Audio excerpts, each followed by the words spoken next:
आषाढ़ मास के पुण्य अवसर पर भगवान जगन्नाथ की पुण्य स्मरण हृदय में करके मैं आप सब देवियों सज्जनों का अभिनंदन करता हूँ और आप सबको नमन करता हूँ। कैसा दुर्लभ अवसर आता है जब भगवान जगन्नाथ अपने बड़े भैया बलभद्र और भगिनी सुभद्रा के साथ अपने भक्तों को दर्शन देने के लिए स्वयं मंदिर से बाहर आते हैं। किसी कारणवश सामाजिक एवं अन्य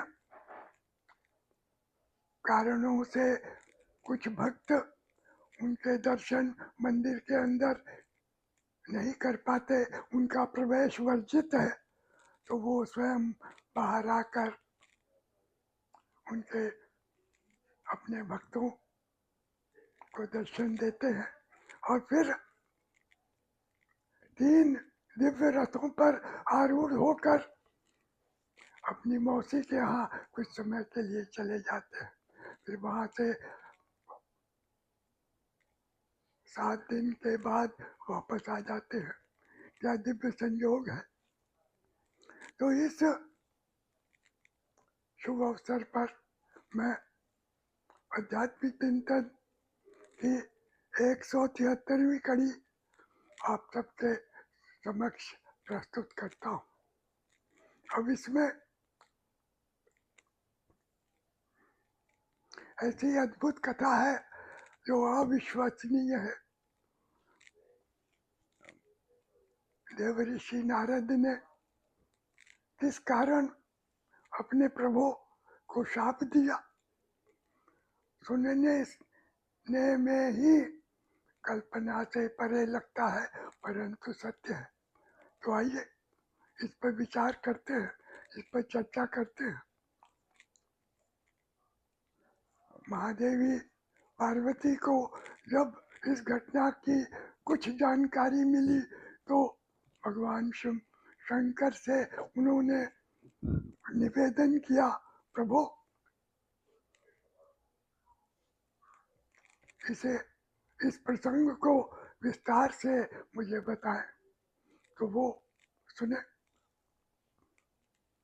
कारण कवन शाप मुनि दीना, का अपराध रमापति कीना। यह प्रसंग मोहे कहु पुरारी, मुनि मन मोह आचरज भारी। प्रभु के अनन्य भक्त नारद जी को मोह हो गया। ये अत्यंत आश्चर्यजनक बात लगती है, अविश्वसनीय है। तो भगवान भोलेनाथ मुस्कुराए, बोले प्रभु की लीला प्रभु ही जानते हैं। अपने अनन्य भक्तों का किसी भी प्रकार अहंकार नहीं रहने देते, ये उसी की घटना है। तो उन्होंने तुलसीदास जी के माध्यम से बहुत विस्तार से बताया। मैं उन्हें संक्षेप करके कहता हूँ। तो एक बार देवर्षि नारद हिमालय पर्वत के पास उत्तराखंड में विचरण कर रहे थे। बहुत ही सुरम्य जगह थी, वहीं पर बैठ गए, भगवान नारायण का चिंतन करने लगे और फिर उन्हीं के ध्यान में बहुत समय तक बैठे रह गए। और इधर देवेंद्र को संदेह हुआ, कहीं प्रभु का चिंतन करते हुए देवर्षि नारद कहीं मेरी गद्दी की तरफ तो नहीं देख रहे हैं। उसे मुझे अपदस्थ तो नहीं करना चाहते, तो उन्होंने अपने कामदेव देवता को नारद मुनि की तपस्या भंग करने के लिए भेजा। मदन अपने दल बल के साथ वहां पहुंचे। पूरा बसंत ऋतु का वातावरण बन गया। पक्षी कोकिल चहचहाने लगे, यहाँ तक कि अप्सराओं के नृत्य की झंकार भी सुनाई देती थी। परंतु नारद मुनि का ध्यान कुछ भी विचलित नहीं हुआ। हार कर कामदेव उनके सामने उनके चरणों पर गिर पड़े कि प्रभु मुझे क्षमा करें, इंद्रदेव के कहने से ही मैं यहाँ आया। तो नारद मुनि ने कहा, मुझे इंद्रदेव की गद्दी की कोई लालसा नहीं है, मैं तो अपने नारायण को ही भज रहा था। तो फिर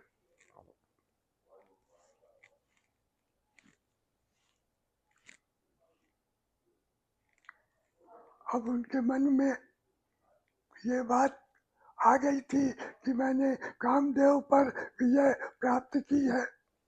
थोड़े समय के बाद वे कैलाश पर्वत पर भगवान शंकर के दर्शनों के लिए गए और उन्हें भी इस पूरी घटना को सुनाया। भगवान भोलेनाथ बोले, आपने मुझे तो ये सब कह दिया, कोई बात नहीं है, परंतु भगवान नारायण को ये मत कहिएगा। अब वो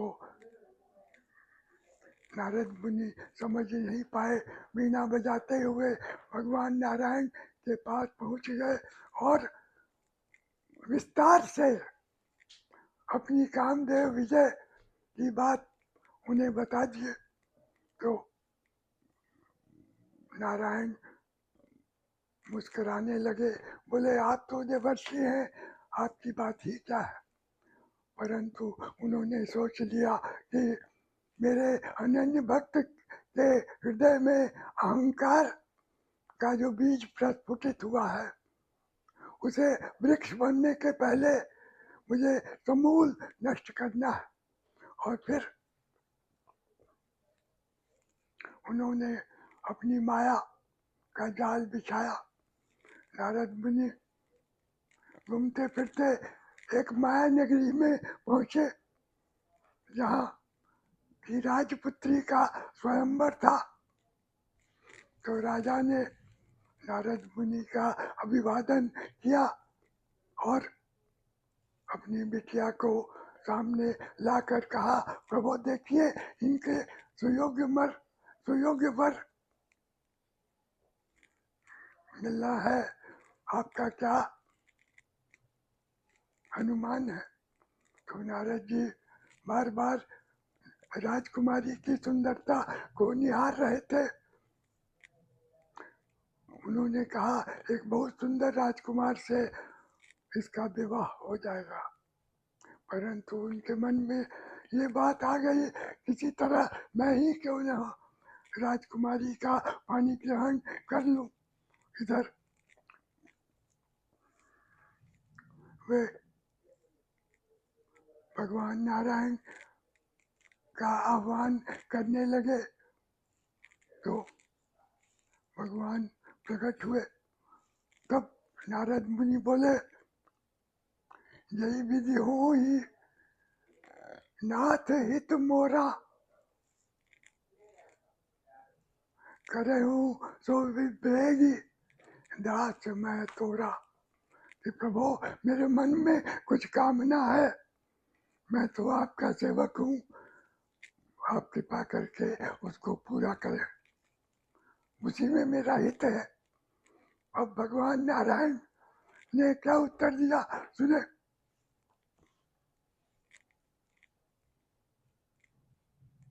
यही विधि हो ही परम हित नारद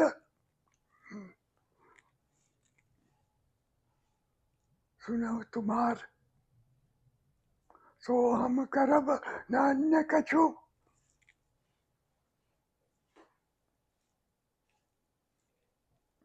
मिशान वचन हमार।